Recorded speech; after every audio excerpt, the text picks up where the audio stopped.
Hey, what's up guys? Welcome back to Real Estate Vince, and just wanted to say thanks for watching as we wrap up phase 3 of the 3-phase process in the home buying process, okay?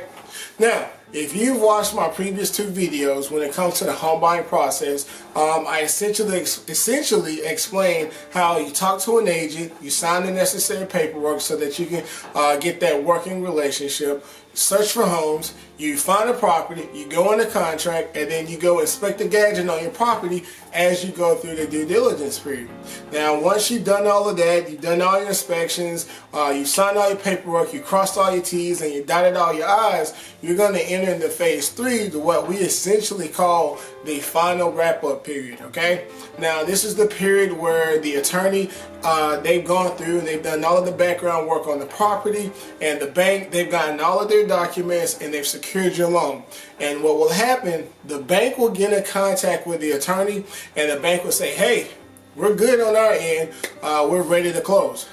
And the attorney, once they've done everything on their end that they need to do, they're going to get in contact with you and they're going to say, hey, we got the clear to close, however, we need you to wire these funds to us. Now, depending on your situation, you may or may not have to pay some additional funds in order to close, which is perfectly normal. Obviously, we're going to do everything in our power to see to it that you don't, but it does happen, so don't feel too disappointed if you find yourself having to bring funds to close.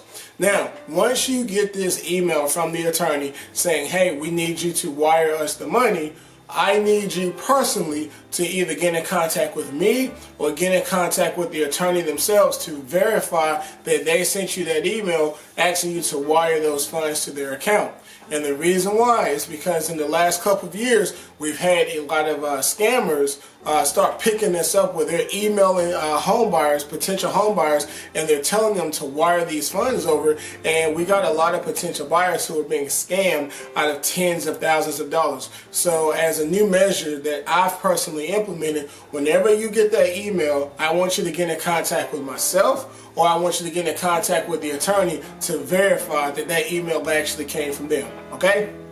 So, once you've sent them the money and we've gone to close, you're going to sign about 30 minutes worth of paperwork. So go ahead and stretch your arm, stretch your wrist before we get the close on that day. And then you'll get your keys, and congratulations, you'll be a homeowner, okay? Now, earlier I mentioned that it's possible that you may end up having to bring money to the table, which is that wire transfer I was talking about. But it's possible that you might actually walk away from closing with money in hand, which sometimes I like to call you're actually being paid to buy a house. And if that ends up being the case, sometimes you won't get that money until a couple of days or maybe a week or so later, because the attorney, they can't disperse the funds until they've recorded the deed, which will take less than 24 hours. And then once they've done so, they'll either mail the check to you, or you could come and pick it up, okay? But all in all, that's pretty much it in a nutshell. And these last 3 videos, I've gone over a lot, and I know it sounds pretty overwhelming, but it's actually a pretty seamless process. And from contract to close, if everything goes perfect, if everything goes smooth, we don't really have too many hiccups, and we close on time, you're looking at about a 5-week process from the day that you go under contract to the day that you get your keys in hand. And again, like I said, that's pretty much the home buying process. If you guys got any questions, any comments, or anything you'd like for me to answer, feel free to drop a comment, shoot me a text message, shoot me an email, and I'd love to help you out best I can, alright? So thanks for watching, and I'll see you guys next time.